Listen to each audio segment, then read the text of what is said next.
Hey, good morning, y'all. Yep, been talking to you a little bit about Jesus is Lord.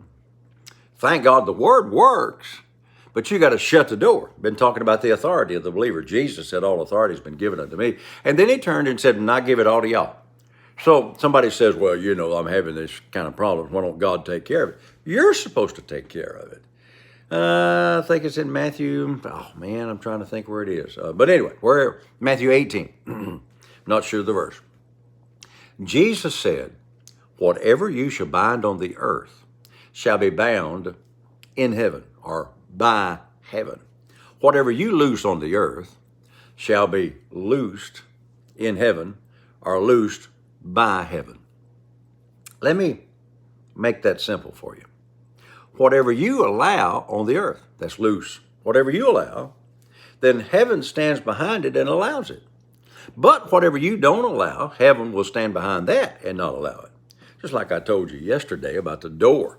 The door of my house is to keep the bad stuff out, to keep the bugs out, the dogs out, the snakes out, and other stuff, to keep it out. That's what the door is there for.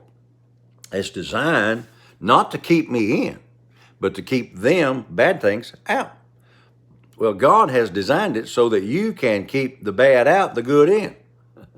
Not designed to keep you in, but that you're to be the head and not the tail, above only and not beneath. So that we don't have to go out and borrow, but we lend unto many nations, is what it says in Deuteronomy 28. But I just dropped the word nation there and lend to many. We should be so blessed that we can just loan money to people. And I remember doing that one time. I never will forget this, one of those things. I had a guy come up to me in church and said, Pastor, can I borrow? It seems like it was $400, might have been $500. And I said, sure. And I reached in my billfold and pulled out 4 $100 bills and gave it to him. And he said, I'll pay you back in a couple of weeks. I said, oh, no problem, fine. Well, a month goes by and he hadn't said anything.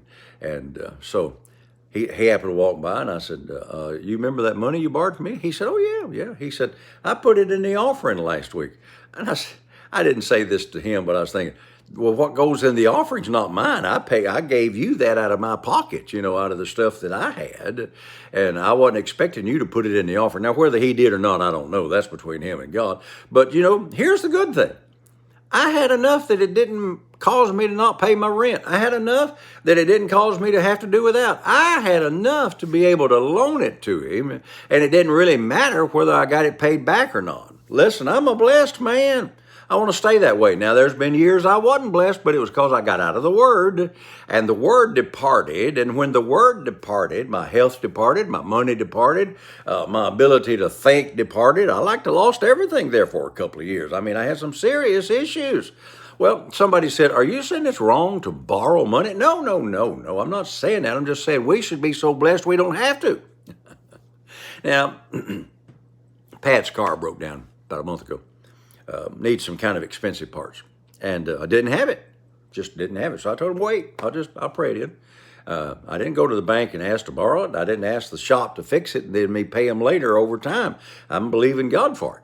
Now, and I'm not saying that in order to get you to help me. That's not what I'm saying. What I'm saying is my faith, my faith will produce more than enough to do whatever I need to do.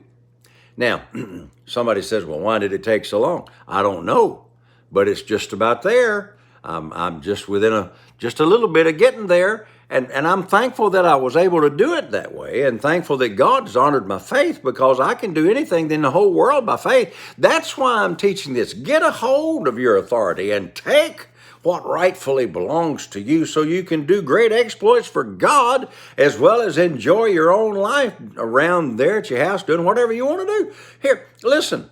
Don't allow the devil to tell you through the church, through religion, that you just got to put up with whatever comes your way. And after all, we grow through the trials. It was never the will of God for Shadrach, Meshach, and Abednego to go into that fiery furnace, and they didn't learn nothing in there. It was the devil, and it was the king that had them thrown in there, and it was designed to kill them, not to make them grow. In fact, they answered the king when the king said, are you willing to bow? And they said, nope, and we're not even going to take the care about this. King said, we just want you to know the God that we serve is able, and they added this, he will deliver us. See, their confession brought them through it, and the only thing that was burned up in that furnace was the ropes that was holding them in bondage. It released them from bondage. Jesus himself, or at least some kind of a big angel, was in there with them. Not one hair of their head was singed from the heat, and that furnace was so hot that the men that threw them in there got burned up on the outside of the furnace. So that furnace and that fire wasn't meant to teach them anything, and it's been preached wrong for years that you grow through the fire and you grow through the flood. No, you drown in the flood and you burn up in the fire.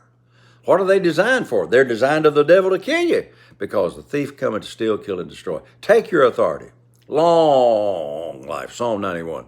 With long life will he satisfy me. I'm going to live a long life and be fully satisfied with the blessings of God. Hey, I got to go.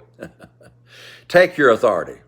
Don't allow the devil, through religious ideas, to teach you things that's just simply not true. And you accept defeat, accept all kinds of other junk. Get it, live it, have a good time all day today. And remember, when I'm with you, until I'm with you tomorrow, Jesus is Lord, not the devil, not circumstances. He gave you the authority, and thank God. Hey, the word works.